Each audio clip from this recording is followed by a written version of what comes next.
আল্লাহ পাক ওহী পাঠায়া দিলেন, হে মূসা, তোমার থেকেও বড় একজন জ্ঞানী আছে, আমার এক বান্দা। নবী পেরেশান হয়ে গেলেন, আমার থেকেও বড় জ্ঞানী কে আবার? আয় আল্লাহ, আমি তার কাছে সাক্ষাৎ করব। আল্লাহ বলেন, তুমি যদি তার কাছে সাক্ষাৎ করতে চাও, তবে তার সাক্ষাৎ পাইবা রোম পারস্যের দুই সমুদ্রের মিলন স্থলে। এটা আল্লাহ বলেছেন, মাজমাল বাহরাইন, বাহরুন মানে সমুদ্র, বাহরাইন দুই সমুদ্র, দুই সমুদ্রের মিলনের স্থলে। ওখানে গেলে পাবা। কিভাবে যাইবা? ওই জায়গাটা কিভাবে চিনবা? আল্লাহ পাক ওহী পাঠায় দিলেন, মূসা, যাবার সময় একটা মাছ নিয়ে যাও, মাছ বোনা করে।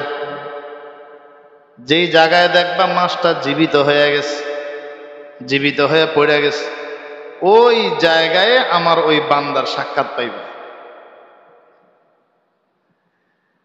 আল্লাহর পয়গম্বর মূসা আলাইহিস সালাম আল্লাহর নির্দেশনা অনুযায়ী মাছ বোনা করলেন, সাথে একজন খাদেম নিলেন, তিনিও পরবর্তীতে নবী হয়েছেন। সুবহান। খাদেমের নাম ইউশা ইবনে নুন। কি নাম? ইউশা ইবনে নুন। তিনি ছিলেন খাদেম সফরের। খিদির আলাইহিস সালামের সাথে পরে সাক্ষাৎ হবে। মাছ বোনা করে রওনা দিলেন। চলতেছেন চলতেছেন চলতেছেন, পেটে খিদে লেগে গেছে। এবার খাদেমকে বললেন, নাস্তা। নাস্তা তো নাই, বোনা মাছ। বোনা মাছ দাও। অর্ধেকটা খাইলেন, কাটা আর অর্ধেকটা আছে, অর্ধেকটা খাই আর বাকিটা রেখে দিলেন। এবার আবার সফর শুরু। সফর করতে করতে ক্লান্ত হয়ে পড়ছেন, একটু ঘুমাইছেন। নবী মূসা ঘুমাইছেন, কিন্তু খাদেম ঘুমান নাই। হঠাৎ করে দেখলেন ওই যে সমুদ্র থেকে একটু পানির ছিটা এসে মাছের উপরে পড়ছে। আর ওই পানিটা ছিল আবে হায়াতের পানি। এই পানি পড়ার সঙ্গে সঙ্গে মাছটা জীবিত হয়ে গেছে, জীবিত হয়ে লাফ দিয়া সমুদ্রে পড়ে গেছে। যেই জায়গায় পড়ছে মাছটা, আল্লাহ বলেন, ফাত্তাখাযা সাবিলাহু ফিল বাহরি সারাবা, একটা সুরঙ্গ পথ বানায় নিছে। কিন্তু আল্লাহর নবী মূসা পয়গম্বর, তিনি ঘুমাইতেছেন, ঘুম থেকে জাগ্রত করবেন না, যদি কষ্ট হয়। আবার ভয়ও। মূসা আলাইহিস সালাম রাগী মানুষ, যদি কেউ আমার ঘুম থেকে জাগাইছো কেন, এই জন্য জাগান না। ঘুম থেকে উঠলে পরে বলবো নি কাহিনী। ঘুম থেকে উঠছেন, যখন দেখলেন ঘুম থেকে উঠে গেছেন, এখন ওনার কি সেবা লাগবে বা কি আশু বিষয়, সার্বিক বিষয় নিয়ে উনি টেনশন করতে গিয়ে আর ওই মাছের কথা ভুলে গেছে। যে মাছ যে চলে গেছে এটা বলতে ভুলে গেছে। সফর শুরু। যাইতে যাইতে যাইতে যাইতে ক্লান্ত, পেটে খিদে লেগে গেছে, নাস্তা আছে। হায় রে হুজুর, ওই যে মাছ তো যে জায়গায় আমরা ঘুমাইছিলাম, ওই জায়গায় সুরঙ্গ পথ বানায়া চলে গেছে। হায় হায় রে, এটাই তো আমার প্রত্যাশা ছিল, এটাই তো, ওই জায়গাটাই তো আমার দরকার। আবার ঘুরাইছেন সফর। ঘুরাইয়া বলতেছে, আমি ক্ষান্ত হব না যতক্ষণ না ওই জায়গা পর্যন্ত আমি না পৌঁছি। فلما بلغ مجمع بينهما نسيا حوتهما فاتخذ سبيله في البحر سربا فلما جاوزا قال لفتاه آتنا غداءنا لقد لقينا من سفرنا هذا نصبا। সফরে ক্লান্ত হয়ে পড়লাম, নাস্তা নিয়ে আসো। খুবই ক্লান্ত, নাস্তা নিয়ে আসো। এবার ইউসা ইবনে নুন ওনার খাদেম বলতেছেন, ক্বালা আরাআইতা ইয আওয়াইনা ইলা সখরাতি, আপনি কি ভেবে দেখেছেন? কাহিনী তো একটা ঘটে গিয়েছে। কি? ইয আওয়াইনা ইলা সখরাতি, যখন আমরা ওই পাথরের ওখানে ঘুমাইছিলাম, আশ্রয় নিয়েছিলাম, তখন মাছটা তার সুরঙ্গ পথ বানায় চলে গেছে। ফাইন্নী নাসিতুল হুত, আমি আপনাকে মাছের কথা বলতে ভুলে গেছি। মজার আলোচনা আছে কিন্তু সামনে, শুনেন, কারণ এই আলোচনা আর কখনো করি নাই। এবার তিনি নিজের ভুল স্বীকার করতেছেন। ওয়ামান সানিহু ইল্লা শাইতানু আন নাযকুরাহু ওয়াত্তাখাযা সাবিলাহু ফিল বাহরি আজাবা। কেউ ভুলায় নাই, শয়তান ভুলায় দিছে। কে ভুলাইছে? শয়তান ভুলায় দিছে। আসলে কাহিনী হলো আল্লাহর কোরআন তো আছে, এইভাবে তো কোরআন আগেই লেখা হয়ে গেছে, এমন এখন কাহিনী ঘটবে। এবার ঘুরতে ঘুরতে আবার আসছে। আইসা ওই জায়গায় আইসা দেখতেছেন এক লোক চাদর মুড়ি দিয়া শুয়ে রয়েছে। ইনি কিন্তু তিনি কে? হযরত খাদির আলাইহিস সালাম। আসসালামু আলাইকুম। মুসা আলাইহিস সালাম সালাম দিলেন। তিনি চাদরের ভিতর থেকে বলতেছে, ওয়া আলাইকুমুস সালাম। মান আনতা, তুমি কে? উনি তো একটা পাওয়ারফুল লোক না, আল্লাহ ওনাকে তাকওয়িনী ইলম দিয়েছেন, ভিন্ন জগতের ইলম ওনাকে দিয়েছেন, যে ইলম মুসা আলাইহিস সালামের কাছে নাই। আবার মুসা আলাইহিস সালামের কাছে যে ইলম, এই ইলম ওনার কাছে নাই। উনি আবে হায়াতের পানি পান করছেন, তার কারণে অধিকাংশ উলামায়ে কেরাম বলেন এখনো তিনি জীবিত আছেন, হযরত খাদির আলাইহিস সালাম। সুবহানাল্লাহ। রাখার মালিক কে? মৃত্যু দেওয়ার মালিক কে? আল্লাহ। যখন মুসা আলাইহিস সালাম বললেন আনা মুসা, আমি মুসা, পাল্টা প্রশ্ন করলেন, মুসা বিন বনি ইসরাইল? কোন মুসা? বনি ইসরাইল। মুসা বলে, হ্যাঁ আমি বনি ইসরাইল। মুসা, কি ব্যাপার? ব্যাপার তো একটা আছে। ব্যাপার হলো, হাল আত্তাবিউকা আলা আন তুআল্লিমানি মিম্মা উল্লিমতা রুশদা। আমি কি আপনার অনুসরণ করতে পারি ওই জিনিস, যে জিনিস আল্লাহ আপনাকে শিখাই দিয়েছেন, ওইটা আমি শিখতে চাই। আমি জানি না, আপনি জানেন। হযরত খাদির আলাইহিস সালাম বলেন, ইন্নাকা লা তাস্তাতিআ মাইয়া সাবরা। মুসা, আপনার ইলম এক জগতের, আমারটা আরেক জগতের। আপনার ইলম তাশরীহ শরীয়তের ইলম, আমারটা হলো তাকওয়িনী, ভিন্ন ইলম। আমার কাজ দেখে আপনি ধৈর্য ধরতে পারবেন না, আমার ভিন্ন ডিউটি আছে, আল্লাহ পাক আমাকে ভিন্ন ডিউটিতে লাগায় রাখছেন। হযরত মুসা আলাইহিস সালাম বলেন, আলা সাতাজিদুনি ইনশাআল্লাহু সাবিরা ওয়ালা আসি লাকা আমরা। অচিরেই আপনি আমাকে, আল্লাহ চায় তো, ধৈর্যশীল পাবেন। ওয়ালা আসি লাকা আমরা, এবং আমি আপনার নাফরমানি করব না, আপনি যা বলবেন শুনবো। এবার দুইজন চলতেছেন, চলতেছেন চলতেছেন। কয়জন? দুইজন খাদেম না আছে? যাওয়ার পথে এখন সমুদ্রের সফর পাড়ি দিবেন, দাঁড়ায় আছেন। সমুদ্রের জাহাজওয়ালা, নৌকাওয়ালা দেখে চিনছেন খিদির আলাইহিস সালামকে। আর উনি তো আমাকে জমানার বড় হুজুর। হুজুর আসেন, উঠেন, আপনারা বড় দামি মানুষ, উঠেন। উঠাইছেন, কোনো টাকাও নেয় নাই। অনেক সময় আছে না, বৃষ্টি দিয়ে আসর সময় আসতেছি মাদ্রাসা থেকে, বৃষ্টি, ছাতাও কাবার হচ্ছে না, তাই অটোওয়ালা দেখে দাঁড়ায় গেছে। কত অটো দাঁড় করে দিছে, অটোওয়ালা দাঁড়ায় গেছে, আইনে দিছে। ভাবছি ভাড়া একটু বাড়ায় দেন, তো টাকাই লাগবে না, দোয়া করে। তো বলতেছে, হুজুর আপনাদের কোনো ভাড়া বুড়া লাগবে না, উঠেন। দোনোজন উঠতেন। সফর শেষ। যাওয়ার পথে হযরত খাদির আলাইহিস সালাম করলেন কি, সুন্দর একটা জাহাজ, সুন্দর একটা নৌকা, মাঝখান থেকে একটা তক্তা উঠাইয়া নৌকাটা ডুবাই দিছে, ছিদ্র করে দিছে। এখন এই দৃশ্য দেখার পরে মুসা আলাইহিস সালাম রাগী মানুষ, আবার উনি ওই যে পিছনে চুক্তিটা ছিল, কোনো কথা বলা যাবে না, এটা ভুলে গেছে। উনি বলতেছেন, কি বলেন? আখারাক্তাহা, আপনি নৌকাটা ছিদ্র করে দিলেন, কাজটা কি ভালো করছেন? লিতুগরিকা আলাহা, সবাই তো ডুবে দেবে। লাকাদ জিতা শাইআন ইমরা, আপনি তো ভালো কাজ করেন নাই, খুবই বড় ভয়ানক কাজ করছে। এবার খাদির আলাইহিস সালাম বলেন, ক্বালা ইন্নাকা লান তাসতাতিয়া মাইয়া সাবরা, আলাম্মা কুল্লাকা, আমি কি আপনাকে বলি নাই আপনি আমার সাথে ধৈর্য ধরতে পারবেন না? ওহ, স্মরণ হয়েছে, সরি সরি হুজুর সরি, ভুলে গেছি। ক্বালা লা তুআখিযনি বিমা নাসিতু ওয়ালা তুরহিকনি মিন আমরি উসরা, যাই হোক আমাকে আপনি পাকড়াও করবেন না আমার ভুলের কারণে, এবং আমার উপরে কঠোরতা প্রয়োগ করবেন না, মেহেরবানি করে চলেন সামনে। যাচ্ছেন, ফাতালাকা, চলতেছে চলতেছে, হাত্তা ইযা লাকিয়া গুলামান ফাকাতালাহু, একটা বালক দেখছেন, উঠতি বয়সের বালক, খেলাধুলা করতেছে।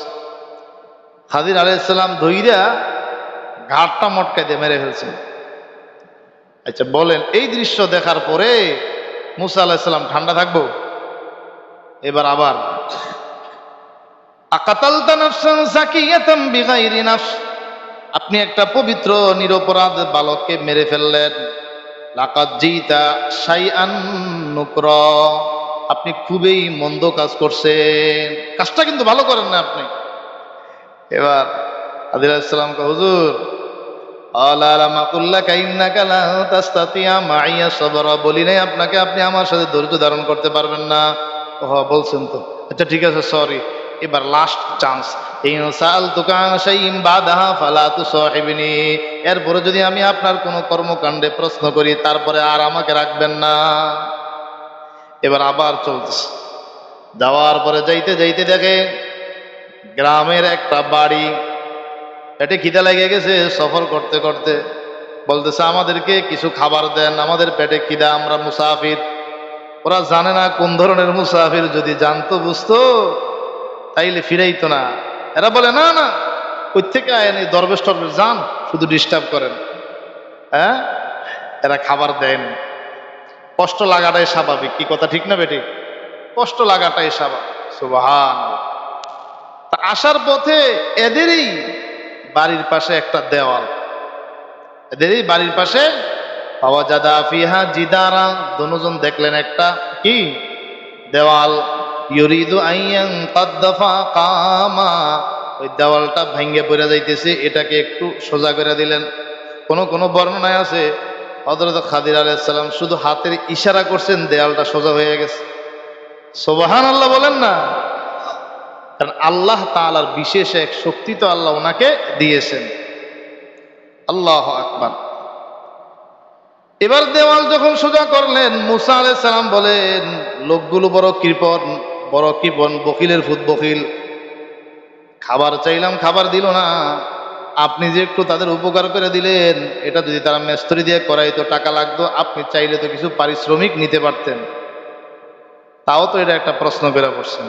হযরত খাদির আলাইহিস সালাম বলেন, আযা ফিরাকু বাইনি ওয়া বাইনিক, এটা আমার মাঝে আপনার মাঝে বিচ্ছেদের জায়গা। সাউনাব্বিউকা বিতাউইলি মা লাম তাসতাতি আলাইহি সাবরা, চিরে ওই ব্যাখ্যাগুলো, পিছনের 3টা কাজের ব্যাখ্যা আমি দিয়ে দিব, যেগুলোর ব্যাপারে আপনি ধৈর্য ধারণ করেন নাই। 1 নাম্বার, আম্মা সাফিনাতু ফাকানাত লিমাসাকিনা ইয়ামালুনা ফিল বাহর, সর্বপ্রথম ওই যে নৌকার মাঝে আমরা উঠলাম, নামার সময় নৌকার একটা তক্তা উল্টায় ফেললাম, আল্লাহর হুকুমেই করেছি, আল্লাহ পাকের হুকুম। সামনে একজন জালেম বাদশা আসতেছে, সামনে একজন জালেম বাদশা, সামনে একজন জালেম বাদশা আসতেছে। ওই জালেম বাদশা যত সুন্দর সুন্দর জাহাজ দেখবে, নৌকা দেখবে, সবগুলো গসব করে চিনায় নিয়ে যাবে। আরে নৌকা ছিল গরিব মানুষের, গরিব মানুষ। হ্যাঁ হ্যাঁ, ফাকানাত লিমাসাকিনা ইয়ামালুনা ফিল বাহর, এই নৌকাটা ছিল সমুদ্রের গরিব মানুষের। এই গরিব মানুষগুলো সমুদ্রে কাজ করত। আমি চাইলাম ওই জালেম বাদশা সব কিছু নিয়ে যাবে, কিন্তু যেন অন্তত নৌকাগুলো, এই গরিবের নৌকাটা যেন থাকে। তো ভালোই করছেন, আগে কইলেন ভালোই করছেন, আল্লাহর ওয়ার্ডার। হ্যাঁ, আল্লাহর পক্ষ থেকে। এরপরে আপনি দেখলেন আমি একটা গোলাম মেরে ফেলছি। فأما الغلام فكان أبواه مؤمنين فخشينا أن يرهقهما طغيانا وكفرا। গোলাম তার মা বাবা ছিল মুমিনাইন, দুজন ঈমানওয়ালা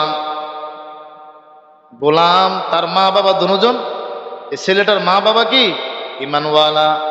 ফাকাশিনা, আমি ভয় করলাম, এটাও আল্লাহর ওয়াদা, আইয়ুরহিকাহুমা তুগয়ানা ওয়া কুফরা, এই ছেলেটা বড় হয়ে অবাধ্য হবে, এই ছেলেটা বড় হয়ে অবাধ্য হবে, ওয়া কুফরা, এবং কুফরির ভিতরে লিপ্ত হয়ে যাবে। ফাআরাদনা, আল্লাহ পাক রব্বুল আলামিন বলেন আমি চাইলাম যে এই দুইজনের তাদের রব, খাদির আলাইহিস সালাম বলেন আমি চাইলাম তাদের রব তাদেরকে এর থেকে উত্তম সন্তান দান করবেন, তাদের রব তাদেরকে এর থেকে উত্তম সন্তান দান করবেন। সুবহানাল্লাহ, আল্লাহর হিকমত কি দেখেন। মানুষ যখন মারা যায়, সন্তান মারা যায়, বাবা মা সহ্য করতে পারেন না। আমার বড় মেয়েটা যখন 9 দিনে মারা যায়, মারা যাওয়ার মাতুয়েল থেকে আমি সানাপাড়া এসে যখনই নামছি আমার এই আয়াতটা স্মরণ হয়ে গেছে। আম্মাল গুলামু ফাকানা আবাওয়াহু মুমিনাইনি ফাগাশিনা ইউরহিকুহুমা তুগয়ানা ওয়া কুফরা ফাআরাদনা ইউবদিলাহুমা রাব্বুহুমা খায়রাম মিনহু যাকাতাও ওয়া আকরাবা রাহমা। এটা যেখানে আসছে, কিন্তু জানি এখনো হসপিটালে আছে। আয়েশা মসজিদে তখন বাসাও নেই নাই, মসজিদে ঘুমাইছে। কাঁচা ঘুমের মাঝে হঠাৎ করে কল ভাইজা উঠছে, কলিজা একটা কামড় দিয়ে উঠছে। রিসিভ করলাম, দেখি কান্নার আওয়াজ, শ্বাস টান শুরু হয়ে গেছে। খিচুনির সমস্যা ছিল। আল্লাহ, তো আল্লাহ পাক রব্বুল আলামিন পরবর্তীতে আরো 3টা সন্তান দিলেন। তো এই আল্লাহর বান্দা যার সন্তানটাকে আল্লাহ মেরে ফেললেন, আল্লাহ পাক এর পরিবর্তে, হাদিসের মাঝে আছে তাফসীরের কিতাবে, এর পরিবর্তে আল্লাহ একটা কন্যা সন্তান দিয়েছেন। এই লোককে কি দিছেন? কন্যা সন্তান দিয়েছে। এই কন্যা সন্তান থেকে নবী জন্মগ্রহণ করেছে। সুবহান। আদেরে কুদরত দারি হারচে খাহি আকুনি জিন্দারাতু জান বখশি মুর্দারাতু জান বখশি জিন্দারা বেজাকুনি। সন্তান যখন মারা যায় তখন বাবা মার কষ্ট লাগে, কিন্তু আপনি এটা সান্ত্বনা নিতে পারেন যে আপনার ছোট বাচ্চাটা মারা গেল, আপনি একটা মাসুম বেগুনা বাচ্চার বাবা মা হয়ে গেলেন, এটা আপনার একটা সৌভাগ্য। এবং আপনার যদি ঈমান আমল ঠিক থাকে, কিয়ামতের ময়দানে ওদেরকে তো আল্লাহ জান্নাত দিবেন, তবে আপনাকে ছাড়া তারা জান্নাতে যাবে না। সুবহানাল্লাহ। এই জন্য আল্লাহ তাআলার কাজের উপরে রাজি থাকা, খুশি থাকা, আল্লাহ যা করেন সেটার উপরে রাজি খুশি থাকা। রয়ে গেল কয় নাম্বার? 3 নাম্বার। ওয়া আম্মাল জিদারু ফাকানা লিগুলামাইনি ইয়াতীমাইনি ফিল মাদিনা।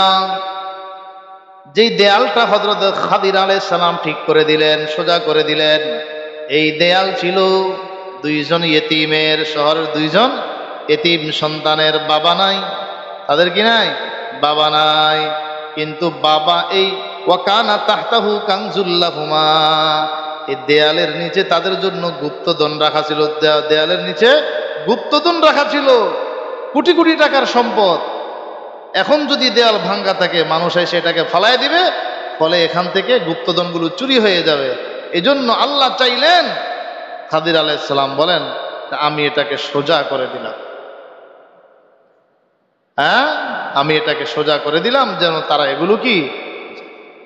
তাহলে দেখেন, 1 নম্বর বিষয়, এই যে ঘটনা, এই ঘটনা থেকে কিছু শিক্ষণীয় বিষয় আছে। 1, আপনি জানেন আপনি ভালো, আপনি নামাজি, আপনি হাজি, কিন্তু এরপরে এগুলো বলতে নাই। অহংকারের সুরত আল্লাহ পছন্দ করেন না। অহংকারের সুরত আল্লাহ কি করেন না? পছন্দ করেন না। যে কোনো কাজে ইনশাআল্লাহ, যে কোনো কাজে কি বলবে? ইনশাআল্লাহ। আল্লাহ যদি চান, আল্লাহ আপনাকে, একজন এসে বলল আল্লাহ আপনাকে সন্তান দিয়েছেন, মাশাআল্লাহ, কি সুন্দর সুন্দর, আপনি বলেন মাশাআল্লাহ, মুখ লাগবে না, বদনজর লাগবে না, কি বলতে হবে? মাশাআল্লাহ। যে কেউ আয়সা দেখেও, সন্তানটা দেখলো স্বাস্থ্যবান সন্তান, মুখ লেগে যায়, বদনজর লেগে যায়, তো বদনজর থেকে বাঁচার জন্য, এই বদনজর থেকে বাঁচার জন্য একবারে চমৎকার আমল, মাশা আল্লাহ মাশা। এই সূরা কাহাফে ঘটনা গেছে, আল্লাহ বাগানের মালিক বানাইছেন, কোটি কোটি টাকার মালিক, কিন্তু নিজের গর্ব অহংকার দেখাইলো, মাশা আল্লাহ বলে নাই। বলে আল্লাহ তাআলা রাতের বেলা আসমানি গজব দিয়ে ধ্বংস করে দিল।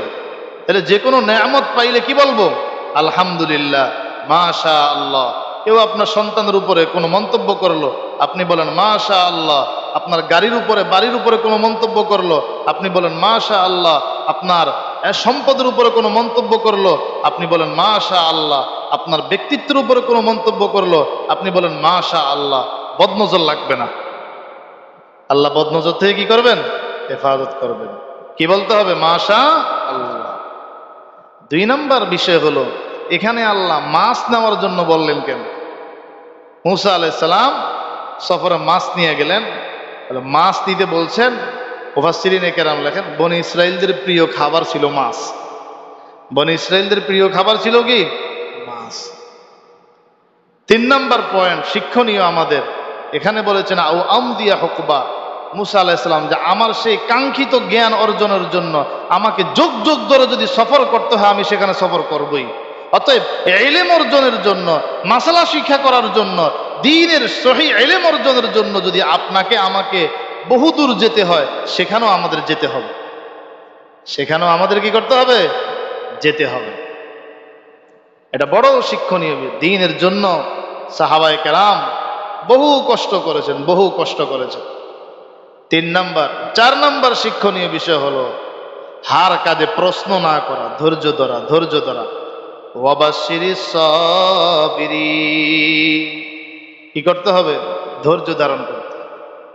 5 নম্বর শিক্ষণীয় বিষয় হলো, আপনার সফর সঙ্গী যে খাদেম, আপনি কোথায় যাবেন, কোথায় কি করবেন, এটাকে পুরাটা বায়োডাটা তার কাছে অর্পণ করা। যদি পুরাটা বায়োডাটা দেওয়া থাকে, তাইলে আপনার কখন কি করা লাগবে তখন তিনি কি করবেন সেটা বলে দিবেন। আপনি ঘুমে থাকলেও আপনাকে জাগায় দিবেন। এই জন্য আল্লাহ আমাদের এই কথাগুলোর উপর আমল করার তৌফিক দান করে। সকলে বলি আমিন।